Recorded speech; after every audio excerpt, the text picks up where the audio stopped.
Hello, my name is Lauren Blanks, and this is my presentation of my research conducted during the Carnegie Mellon Robotics Institute Summer Scholars Program with my mentor, Dr. Isaac Iscapati.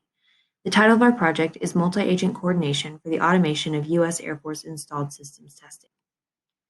Adequate testing is crucial to understanding an aircraft's combat capabilities, and as the installed systems become more and more complex, there is an increased emphasis on operational realism during testing to truly understand an aircraft's performance. In this way, there is more and more demand for specialized ground test facilities capable of housing aircraft and conducting thorough testing. These specialized facilities, like the Benefield Anechoic Facility pictured to the left, house anechoic chambers.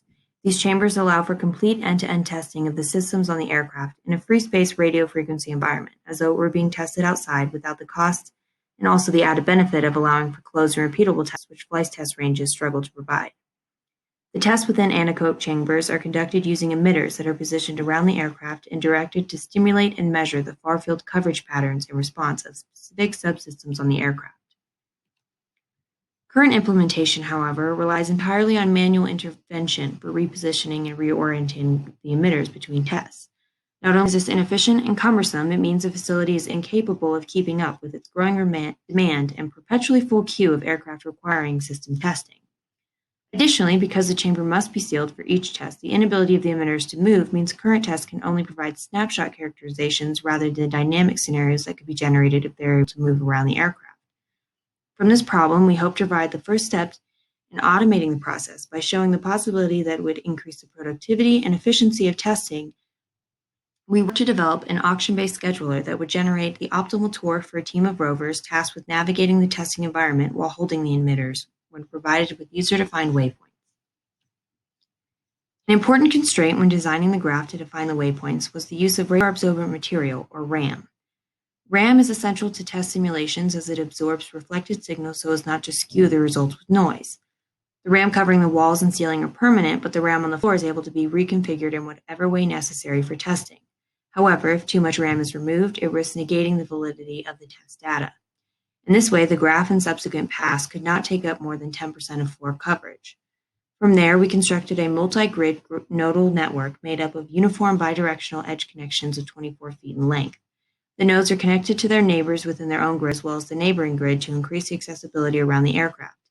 Additionally, the graph was designed to allow the rovers to operate outside of a 24-foot quiet zone around the aircraft to ensure optimal RAM coverage near it.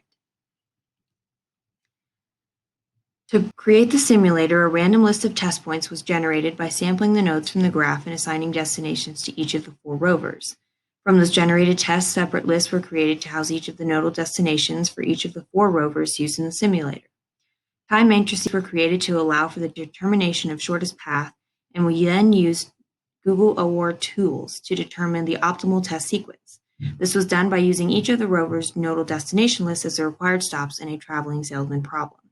With Google OR tools, we were able to determine the optimal sequence of tests for each of the 4 rovers based on the assignments they received in these tests. This resulted in 4 possible test sequences, each optimized based off of a different rover. For example, one was the optimal sequence for rover 1 to be most efficient, and the next was the sequence for rover 2, and so on.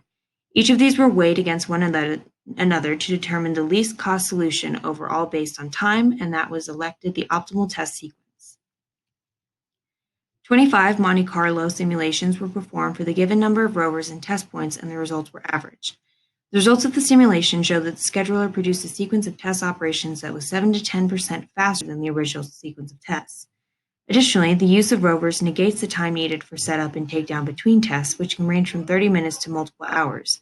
In this way, it was possible to pursue an automated process that is much more efficient than current operations. In the future, we hope to expand beyond uniform testing, in which every rover was utilized for the entire duration of the tests. We could then be able to make it more complex, as multiple tests could potentially be scheduled in tandem. Additionally, we hope to go beyond pivoting the schedule off of the optimal sequence for only one rover by solving it in a more complex multidimensional or vehicle routing problem. I would like to take the time to thank Rachel Burson and Dr. John Nolan for all of their work in coordinating and running CMU RISC program, as well as to U.S.A.F for their support in this opportunity, and to Dr. Isaac Iscapati for all of his guidance and support this summer. Thank you.